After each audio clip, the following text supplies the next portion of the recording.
We on Fire Sports Podcast,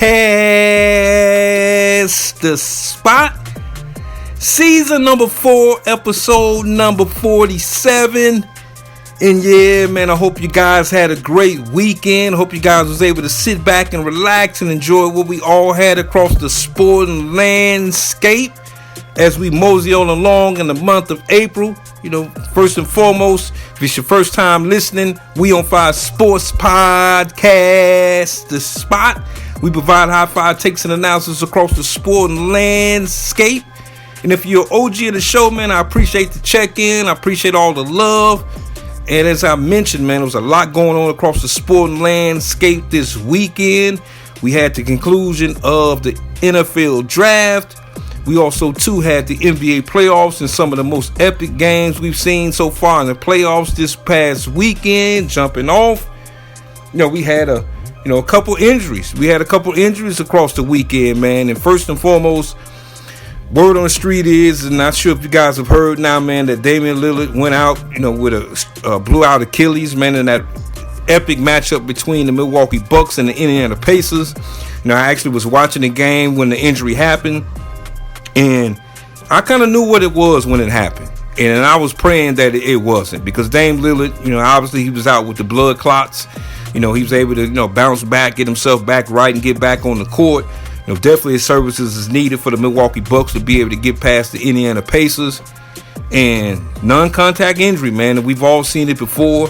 Me personally, I actually blew out my Achilles as well about 10 years ago, around the same age of what Dame is now.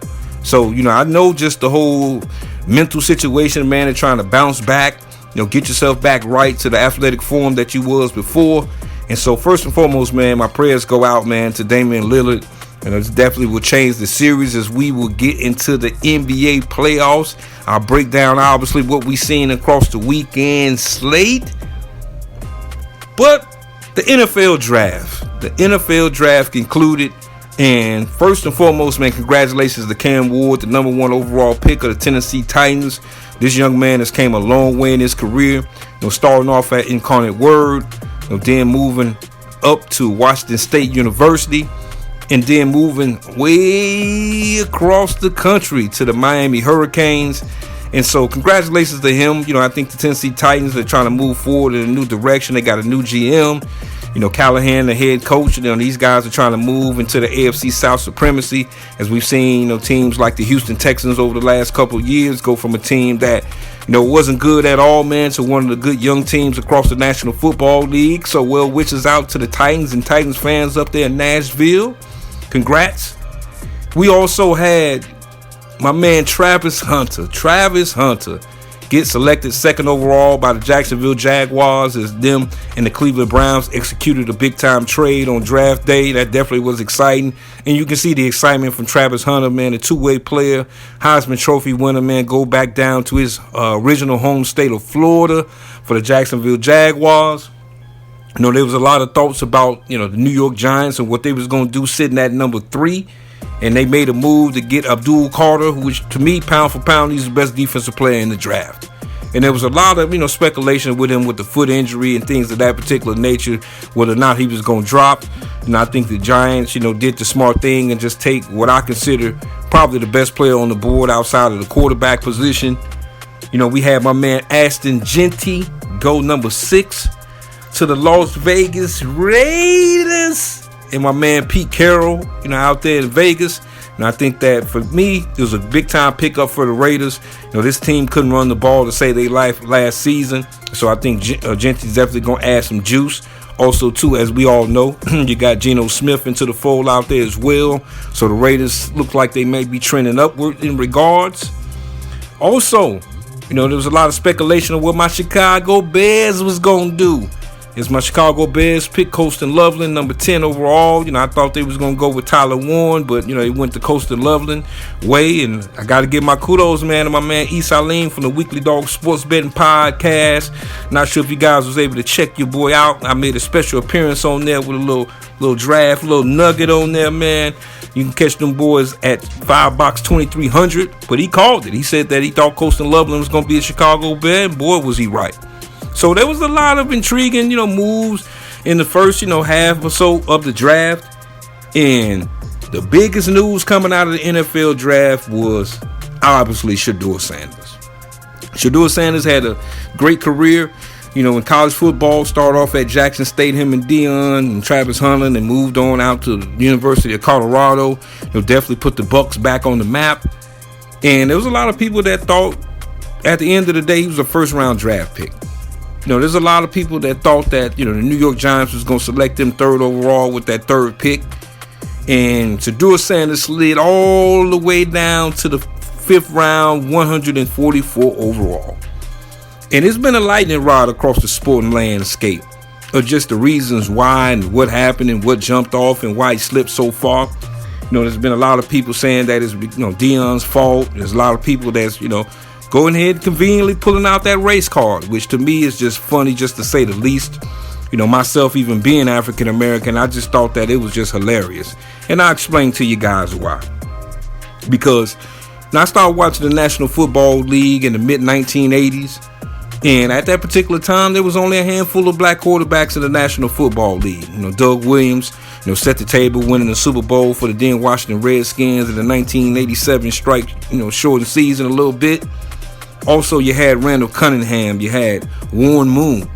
So the black quarterback was still trying to get that reputation of guys who were stewards of their franchises and guys that was able to come in and compete and also to win you football games.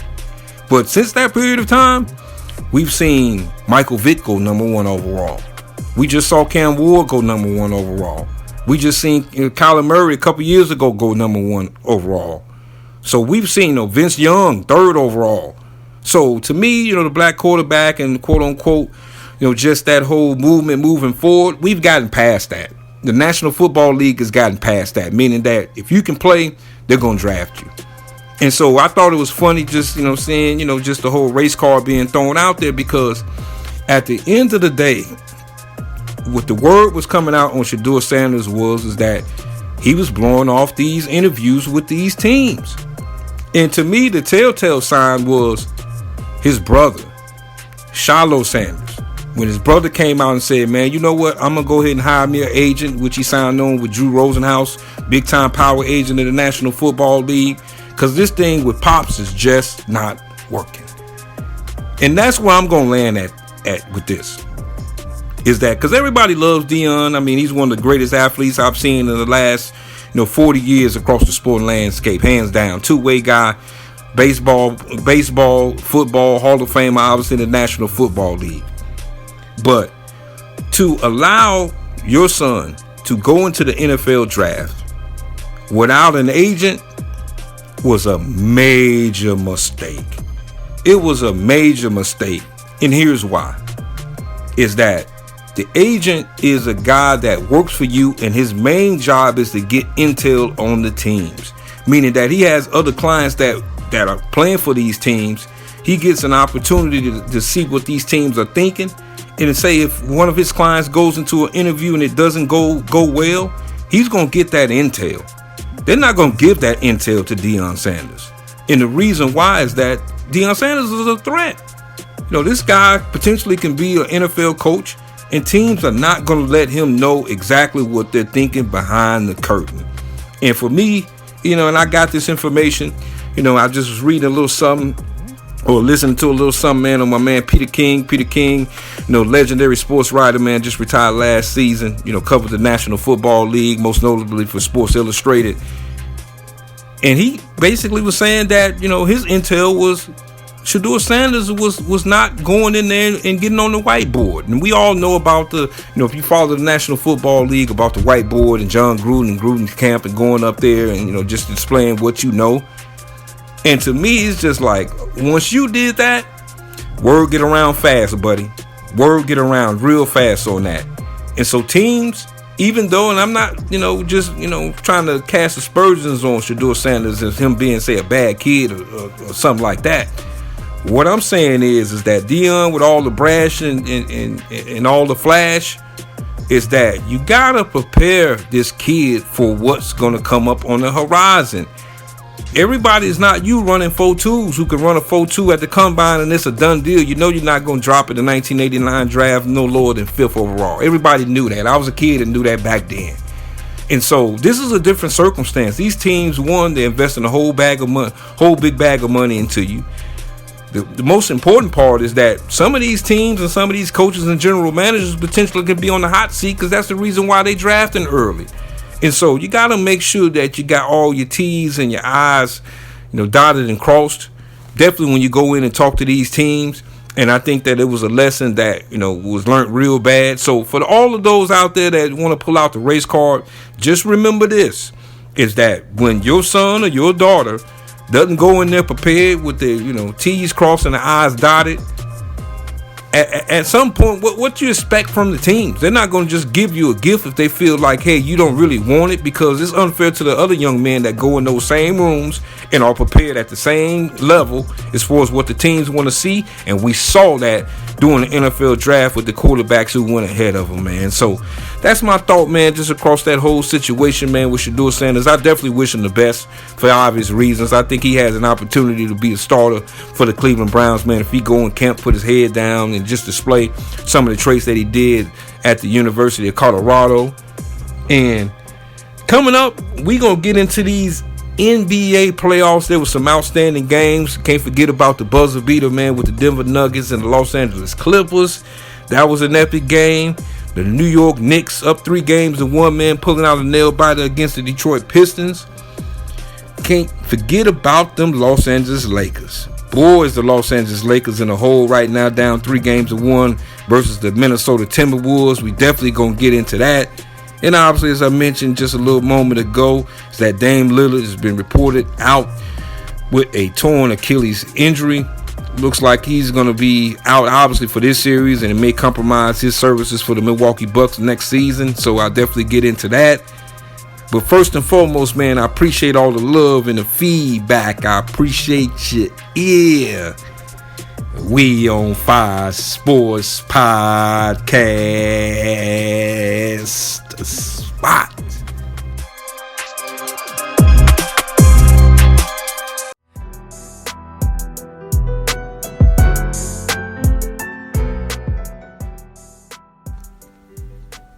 Welcome back.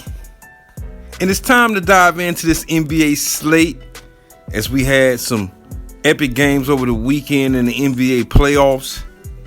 And first off, we're going to talk about the Cleveland game. Cleveland Cavaliers versus the Miami Heat. As Cleveland was able to handle that business 124-87. As Cleveland now is up 3-0 on the Miami Heat. And Cleveland, man, I can't say that they showing me some things, man, because this team has been consistent all season long, over 60-plus wins. And this was a total team effort from the Cleveland Cavaliers. They just dismantled the Miami Heat. I mean, Jared Allen having a huge game, man, for the Cleveland Cavaliers, showing his worth, man, down low, man, 22 points and team rebounds in this game. Him and Evan Mobley, man, they're one of the best front courts in the whole NBA. And just for me, those guys are really known as defensive guys, but whenever they can get it rolling on the offensive end, Miami just can't match up with that. Bam Adebayo, and Khalil Ware, the youngin, is just their front court just so long, man. And so at the end of the day, Cleveland, to me, they're just playing the best ball of probably any team, in the whole playoff slate. That series really don't get a lot of pub or a lot of oomph. But the Cleveland Cavaliers, man, they taking it right to the Miami Heat. As, they start off early in this game, man, in the first quarter, man. You can tell that the Cleveland Cavaliers weren't taking no mess down in Miami. They was focused. Kenny Atkinson, just the job he's done with the Cleveland Cavaliers also. Not Kenny Atkinson, but, Kenny Atkinson, just the job he's done all season long. It's just kind of funny because last year this Cleveland team was a 50-plus, win team. JB Bickerstaff was in the fold. And just what they've been able to do, switching up coaches and just, hitting the ground running, man, from the beginning of the season. And now it looks like the Cleveland Cavaliers are playing their best basketball right now. And for Miami, man, it's just been a long, just drama-filled season. Just the whole situation with the Jimmy Butler drama. And, this team backed itself into the playoffs, losing 8 straight games towards the end of the regular season. And, they was able to knock my Bulls off, man, in the play-in. But, this team was really going nowhere fast, man, after losing Jimmy Butler. It just looks like the energy is out of the building for the Miami Heat. And so they're lost away, man, for their season ending. I do think that the Miami Heat will play with pride the next game in game number 4 down in Miami. But I wouldn't be surprised if the Cleveland Cavaliers come in and try to steamroll and get that sweep, get that much-needed rest as they move into the second round of the NBA playoffs. Funny enough, man, Donovan Mitchell only had 16 points in this game, and that just lets me know, man, just the depth from the Cleveland Cavaliers is where they don't need him really to put on a Superman cape just yet. It's just the others and just, what they've been able to do, especially Ty Jerome. This guy's coming off the bench for the Cleveland Cavaliers, playing some good ball. Max Strus and just the others, man. DeAndre Hunter and, Isaac Okoro. It's really about the others for Cleveland, and they're playing with a whole bunch of confidence, and this team is looking real good, man, as they're a step away from getting into the second round of the NBA playoffs. And then we transition out west. We're going to take this thing out west, man. We got the Oklahoma City Thunder took on the Memphis Grizzlies. As all knows that Ja Morant was out in this game, man, taking that nasty fall in game number 2. And for the Thunder, man, just this team, they had a lot of critics, just like Cleveland. They had the number 1 seed in the Western Conference. A lot of people just questioning if this team is a pretender or a contender. And one thing I will say about the Memphis Grizzlies, man, they showed a lot of fight in this game, a whole lot of fight, especially without Ja Morant as the game went down, towards the end. And, just Scottie Pippen Jr., man, career high 30 points, 11 rebounds, man. And Scottie Pippen Jr., man, he showed his worth for the Memphis Grizzlies, just being really that other guard outside of Desmond Bane, especially with Ja Morant just being kind of nicked up in this series, man. He had the best playoff game of his career. And, they played with a lot of pride. They obviously switched coaches, doing towards the end of the season, letting go Taylor Jenkins. And to me, it's just kind of funny enough, man, when you let go a coach, that late, in the season, it's either going to be boom or bust. And the Memphis Grizzlies, what they say, it was all good just a week ago. It was all good just a month ago for the Memphis Grizzlies, as, they were, sitting in like the 3rd or 4th seed in the Western Conference. But they just fell off like a bad habit, man, as their season is ceremoniously over as the Oklahoma City Thunder go ahead and complete the sweep in that series. And for a young team like the Thunder, especially to knock off a team like Memphis, even though they was kind of on the skids, it's just going to add a lot of confidence, man, to this organization, especially as they move into the second round. As we all know, man, with the Western Conference, it gets deep as you advance into the later rounds of the Western Conference playoffs. And Shai Gilgeous-Alexander, man, just having another phenomenal game, man, 38 points in this game. And, to me, I think he's going to get that MVP trophy pretty soon. And just the others for Oklahoma City Thunder, man, Chet Holmgren, also Jalen Williams, and just, the job that, Mark Daigneault's done with this ball club all season long, man. Looks like they're definitely focused. They're ready for their next venture into the Western Conference playoffs. And as I mentioned, for Memphis, it's going to be a long summer. There's been a lot of talk about, Ja Morant and just what the organization going to do with him moving forward. But I think that they should hold serve with Ja Morant. And just, to me, the weight on this team is really on the front office of the Memphis Grizzlies. Just being able to, retool kind of the lineup that they got, the players that they have. Desmond Bane, he's, had an outstanding year this year. I like what I'm seeing from Scottie Pippen Jr., as I just mentioned. Triple J, man, is just, to me, he's just a little too inconsistent. Sometimes, he gets the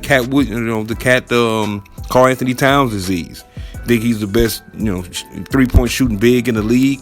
And sometimes, man, you got to get down there and bang, man, especially with Oklahoma City, with Hartenstein, and, you got Chet Holmgren down there. You got to be willing to bang, man, every single night. And, to me, this is just a step back, for the Memphis Grizzlies. But I don't think it's completely all bad. I just think that they need to go back to the drawing board in the summertime, man, just to figure out what direction this team want to go to. So we'll definitely see what that do moving forward. And then, man, we had one of the most epic playoff games I've seen in the last couple of years. And this is a series, as I mentioned before, this is a series that is the best series in the first round. And I'm talking about the Denver Nuggets and the Los Angeles Clippers. Boy, was this an epic game. Oh, my God, was this an epic game, man. As the Nuggets was able to win this game 101 to 99. We all know, man, just about the big, shot, or you can call it an alley-oop, to Aaron Gordon, man, from Nikola Jokic towards the end, last play of the game. It's the first time in NBA history we've ever seen a game-winning dunk at the end of a game. And boy, was that a play, man. This was must-see TV, as, the Denver Nuggets, they was in a hole, and it looks like they was about to go down 3 games to 1 in this series, as the Los Angeles Clippers, the Denver Nuggets had a 20-point lead, and the Clippers came back like gangbusters. And Kawhi Leonard, man, it's just great to see, man. This guy's just one of the best playoff performers we done seen in some time, man. And just trying to put this team on his back. James Harden did really, typical James Harden. Start off a series, from the offensive end, looking unstoppable. And as we get deep into the series, he kind of tails off offensively. But just the job that Kawhi Leonard was able to do, them, like I said, storming back, down 20 plus. And, Nikola Jokic in this game, man, 36 points, 21 rebounds, man, 8 assists. Just typical Nikola Jokic, man. I just think that at the end of the day, you just can't stop this man. And for Denver, it's really about the others, as I mentioned before. Jamal Murray, Michael Porter Jr. Those guys have to bring it every single game in this series, man, because this series is going 7 games without question. I mean, just from the standpoint of just the intensity. And Denver, they were getting a little frustrated, man, once, the Clippers was able to make that run on them. But they was able to make those key plays towards the end of the game, man, and save their neck. Zubac, for the Clippers, man, had 19 points and 12 boards, had 6 assists in this game as well. And it's just great to see just the interplay between him and Nikola Jokic. These two guys, man, go way, way back, fellow countrymen. And so it's just cool to see them just compete at a high level in the playoffs, man. But, yeah, these two teams, this is going 7 games, man. It's going down to the tilt. And I just couldn't believe, man, that last play, man, had me jumping out my seat with Aaron Gordon. Big time heads up play. He could have easily let the ball go out of bounds, or could have tried to tip it in. But just that athleticism that he got, man, was able to get that put back, for walk off. And so we'll see what game number 5 do in this series, man. I can't wait for that one. Like I said, man, it's the most exciting playoff series in the playoff slate so far. And then we transition, man, to the Golden State Warriors taking on the Houston Rockets. Big time move in this game, man, was really the health of Jimmy Butler. Steve Kerr said, leading up into the game, man, there was a possibility that Butler was going to play. And I knew JB wasn't going to play in this game. And it's not a knock on Jimmy Butler. It's just, he took a hard fall. And I just think it's in the best interest for the Golden State Warriors to try to, get them at least a game's rest. And boy, was it a good strategy for them, because the others played well. And I just love the energies that I saw from the Golden State Warriors as they was able to win this game 104-93. It just seemed like, just the others, whether it was Gary Payton Jr., Draymond Green, they just played with a whole bunch of energy. And it was finally good to see, too, Draymond Green, man, be able to D up a little bit on Sengun, man, because Sengun been eating his lunch the whole series. And they put it in the hands of the closer, man, Steph Curry, man. This guy, 37 years old.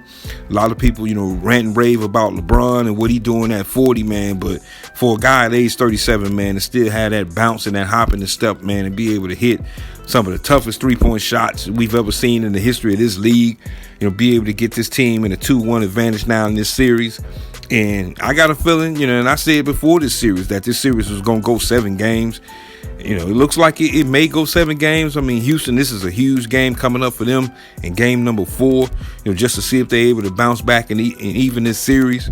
And I just think that for me, from the Houston perspective, Jalen Green, man, you got to be more consistent.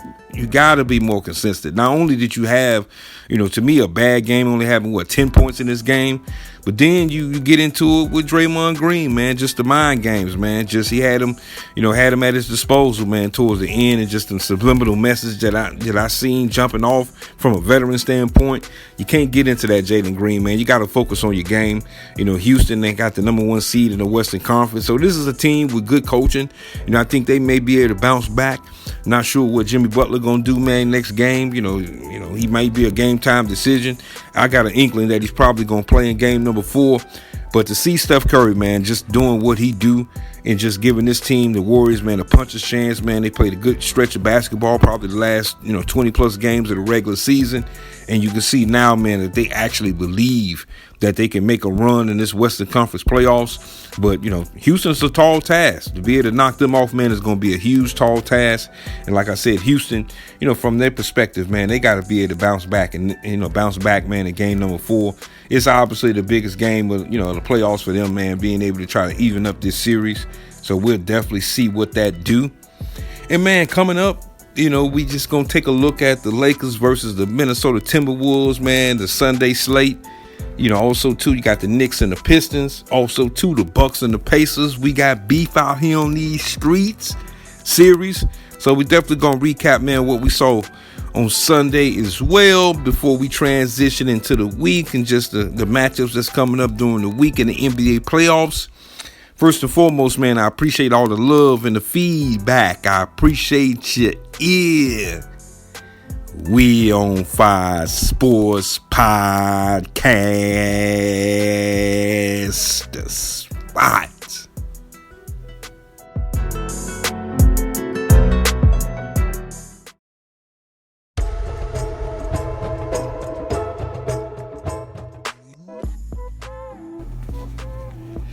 Welcome back. And before we get into the Sunday slate of the NBA playoffs, don't forget to check your boy out, man, on Twitter at We On Fire Sports. Also, too, on YouTube at We On Fire Sports Podcast. Also, too, you can check the podcast out on Podbean. Also, too, where all podcasts can be listened to. So I definitely appreciate the love. But we're going to get right into this Sunday slate, man. And Sunday slate, to me, man, you had a bunch of good games. Well, not a bunch of good games, but the early part of Sunday was the good games. The latter two games in the evening time, man, it was just really, you kind of knew what it was. But we're going to get right into this thing, man. We had the New York Knicks taking on the Detroit Pistons. And the New York Knicks, this was a series. I'm going to keep it all the way 100, man, because we keep it 100 on here on We On Fire Sports Podcast, the spot. Now, I thought that the Pistons had a chance of beating the Knicks in this series. It was my upset special. I had the Pistons coming into this series, man, winning this series in 6 games. I just thought that their athleticism and just the New York Knicks dependence, just on a stagnant offense at times, an offense that, really depends on Jalen Brunson, just a little bit too much at times. Obviously, you're not sure what you're going to get with Karl-Anthony Towns from game to game. But this was a thugged out game for the New York Knicks. And this was a team that, the Knicks, they was behind the 8 ball going into the fourth quarter. And Jalen Brunson, he got nicked up a little bit in this game. But boy, did he come back on fire in the fourth quarter. Ended up with 32 points and 11 assists in this game. Just basically showing just the outstanding talent that he is, man. And, the Knicks, like I said, they was behind the 8 ball. Because I thought that the Pistons, if they'd have won that game, they would have got supreme confidence. Especially going back to New York with a game 5, the series tied 2-2. Cade Cunningham had a triple-double in this game. But to me, this game just boiled down to, for me, just youth versus experience. And the Pistons, they're a team that they're a very young team. And you really see that youth come out when you get down to the end of these basketball games. And like I said, the Knicks, they went on that, I believe it was like an 8-0 run. Karl-Anthony Towns hitting a big-time 3. You just had just epic plays, like I said, by Jalen Brunson hitting big shots.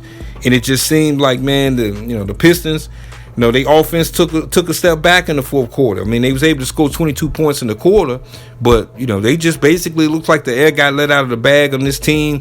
And J.B. Bickerstaff, he's done an outstanding job with this ball club. This was a team less than a year ago, people, that was the laughing stock of the league.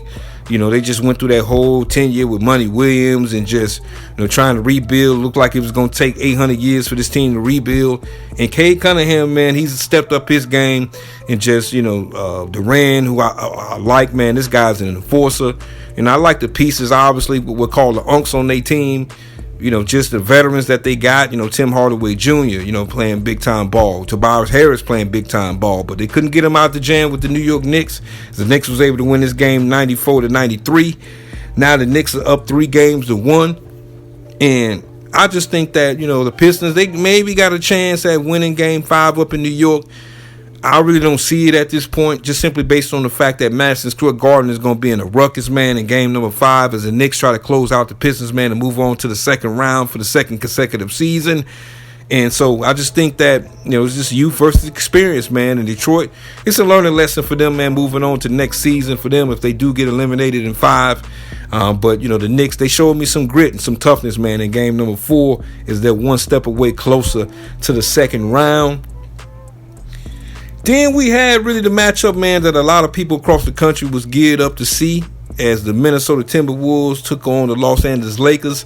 Coming into this game, Minnesota was up 2-1. And to me, this was a swing game, an epic swing game in the series. Because to me, I just think that the Lakers, their confidence is wavering a little bit. And here's what I mean. Just as much, criticism or accolades, man, that my man J.J. Redick has gotten over the year, this is the time where you earn your money at being a head coach in the NBA. And I just think that, the big time talk is that the Lakers, are they going to be able to play some additional guys in this game? Because with Minnesota, with the experience last year, they can get into their bag a little bit as far as their depth. And they've got some firepower that come off the bench, just serves them well. And like I said, I think they lean on their experience last year that they had in the playoffs, getting to the Western Conference Finals. And it showed in this game. Because if I told you between game number 3 and game number 4 that the last 5 minutes of the game between Luka Doncic as well as LeBron James, that they would have 2 points collectively over 2 games, that let me know what time it is right there. And this was a big time showcase, man, for Anthony Edwards, putting up the 43 points as the first 40-point game in the playoffs so far. And it's a changing of the guard. And not from a standpoint of LeBron, because I think that LeBron, is an elder statesman in this league, still playing some good ball, showed me some good defense. But when you get up there in age, man, and you play the amount of minutes that he played in this game, you either going to be an offensive player or a defensive player. And he chose to be a defensive player, kind of stood on the side and tried to let Luka cook, but Luka was tired. And the Lakers learned a valuable lesson from a standpoint of, you got to go into your bag, man, and give your bench an opportunity to play in this game early in the game. So, one, they're able to get a little confidence. And secondly, you may want to use a guy, too, towards the end of the game to give you a little spark. Now, do I think this series is over? Not necessarily, but I think that the Lakers at this point is on life support. I just think that, for me, I actually had the Lakers winning this series in 6 games. I thought that, just their experience with Luka and LeBron James, would be enough to kind of carry Minnesota, because Minnesota can be up and down. But right now, man, they playing their best ball of the season. And like I said, man, Ant-Man is just showing his worth in these playoffs again. A lot of people was critical of him last season because he ran out of gas towards, the end of the playoffs. In the Western Conference Finals last year, but I think he's been reinvigorated, man, as Minnesota, like I said, 1 game away from getting to the second round. And then we had the Boston Celtics take on the Orlando Magic, as this series was 2-1 coming in. I thought this was going to be a gentleman's sweep, 5-game series just coming into this series. And put some respect on Jason Tatum's name, man. I mean, this guy was outstanding. Obviously, he was out with the wrist injury a little bit earlier, in the series, missed the game, but came back with 37 points and 14 rebounds, man, and just the step back was just looking beautiful out there. And Boston, we all know, man, just at the end of the day, they're a more talented team than the Orlando Magic. Orlando tried to fight, man, but Boston just has too many weapons. But Tatum, to me, I think that this was the game to kind of let people know that, hey, yeah, we a deep team, but I'm the lead singer of this bunch. And he came out, just with that gleam in his eye, played a good ball game, man. And I think that, Orlando Magic looks like they're going to be singing 1, 2, 3 Cancun pretty soon. This game number 5 may be the last game of the season for the Orlando Magic. And then finally, we get to this Bucks and Pacers series. This is a series that's old school, man. They just don't like each other, man. We got beef out here on these streets as the Pacers, they were up, 2-1 coming into this series. And just the cat got let out the bag, man, with the injury of Damian Lillard. And to me, this could be a sign for the Milwaukee Bucks, as the Pacers was able to win this game 129-103. As I said before with the Bucks, They're just not a good defensive team. You know, it was their calling card when they won an NBA championship a couple years ago. Them days have long gone by. And they just simply have to outscore teams. And when you lose Damian Lillard, I mean, basically the series is over. You know, I just think that, you know, the Bucks down 3-1 at this point. You know, it could be a telltale sign, man, of Giannis just growing very, very uneasy with the organization up there in Milwaukee. The ironic part about it is that the Milwaukee Bucks just re-signed their GM to a full-length extension. Not sure what's going on, man, up there in Milwaukee, man. I wish Dame definitely a speedy recovery, man. See if he can come back sometime during the 25-26 NBA season. But, you know, Giannis, you know, 28 points, 15 rebounds, 6 assists. I mean, it's a good stat line, man. But, you know, he a one-man gang on offense, man. It's just not enough, man, to beat this Pacers team who just don't like the Bucks. And we've seen them last year knock off the Bucks in the first round, you know, in their epic matchup, say, last season.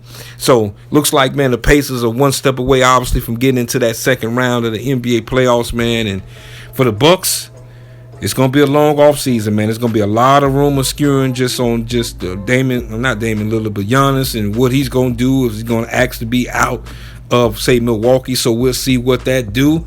And, man, I hope you guys, man, enjoy these games we got coming, 2 games we got coming up tonight, man. In a few moments, we got the Cleveland Cavaliers taking on the Miami Heat as the Cavaliers try to complete the sweep of the Miami Heat. We'll see what that do down in Miami. I think Miami may hold serve, man, at home just to prevent themselves from being swept. Then we got the Houston Rockets, man, against the Golden State Warriors. As the Warriors up 2-1 in this series. Word on the street is that Jimmy Butler, will be back into the fold. So I'm definitely excited to see that, man. It was huge for the Warriors to pick up that victory the other day without JB in the fold, man. So I was glad, you know, to be able to see him come back into the fold for the Golden State Warriors. I don't think the Rockets is dead just yet. I think that Ime Udoka, he's a good head coach. I think he'll make some adjustments. And we're not sure what type of Jimmy Butler you're going to see as well, man. I mean, it's, pelvic injury, took a hard fall, man. Steph Curry, playing his best ball with the Superman cape, especially the performance he put up in game number 3 in this series. So we'll definitely see what the Warriors and the Rockets do later on this evening. And first and foremost, man, I appreciate you checking in with me, man. Appreciate it. We'll definitely be back towards the end of the week just to recap these NBA playoffs and also to what's going on across the sporting landscape. First and foremost, man, I appreciate all the love and the feedback. I appreciate your ear. We on Fire Sports Podcast. The spot.